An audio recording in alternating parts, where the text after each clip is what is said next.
penentangnya banyak. Sehingga Bung Karno sendiri mengatakan, yuk kita sahkan saja dulu, nanti perbaiki lagi. Yang itu di dalam pidato Bung Karno. Artinya sejak awal sudah disadari bahwa konstitusi itu memang banyak penentangnya.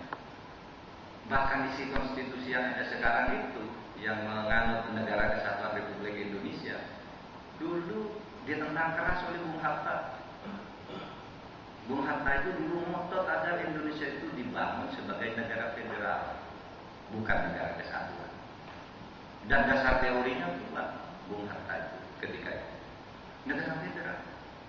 Tapi ketika itu di voting, Bung Hatta itu mendapat dukungan 6 orang, sehingga 13% melawan 87% diterima bentuk negara kesatuan. Oke, diterima sebagai negara kesatuan, maka apa itu artinya? Itu sebagai contoh saja.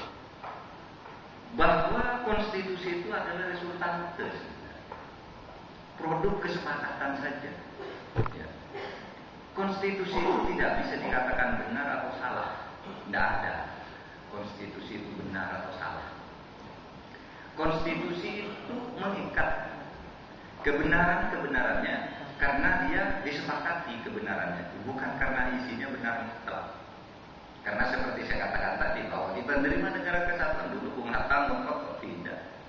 Bahkan ketika Bung Hatta diberi tugas untuk berkoordinat atau untuk berunding dengan Belanda agar Belanda mengakui negara Indonesia merdeka, Bung Hatta ketua delegasinya dibuat negara Republik Indonesia Serikat, negara federal dengan konstitusi RIS tahun 49. Ditentang kan, federal ini pengkhianatan, diubah negara kesatuan menjadi UUD 50, ditentang lagi sampai keluar dekret presiden.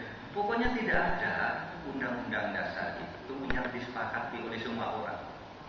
Dan resultante, artinya kesepakatan itu hanya kesepakatan kompromi oleh para pembuatnya. Kata Siwer, konstitusi itu ya kesepakatan politik pada saat dibuat sesuai dengan kondisi politik, sosial, ekonomi, budaya pada saat itu, yang pada saatnya tentu harus diberi peluang untuk diubah. Tuntutan tahun 45 dengan tuntutan tahun 65 berbeda, 65 dengan 85 berbeda terus, sehingga peluang untuk perubahan itu harus ada di dalam konstitusi itu secara teoritis. Jadi jangan mempersoalkan wah itu salah, wah itu bagus. Jadi salah benar atau bagus atau jelek itu tidak bisa dikaitkan dengan konstitusi. Pokoknya kebenaran konstitusi itu sebagai resultante yang sudah diputus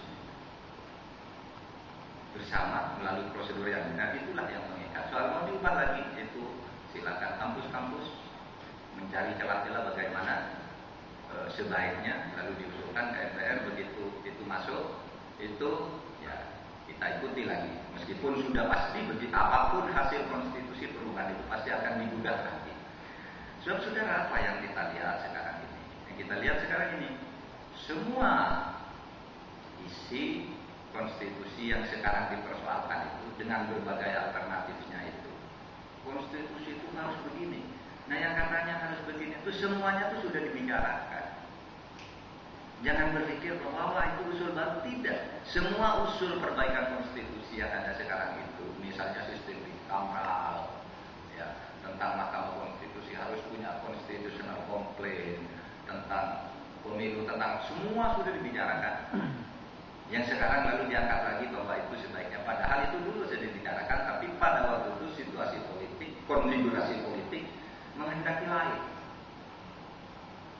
Tetapi itu diangkat lagi bisa saja sebagai wacana.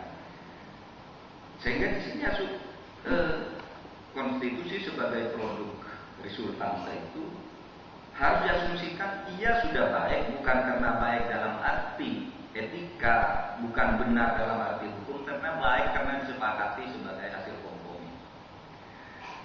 Nah, pertanyaannya adalah Pancasila sebagai landasan dan batu uji.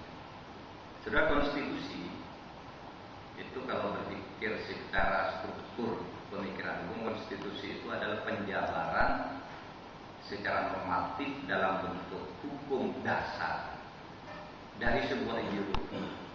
Kita sudah punya ideologi yang tidak tergantikan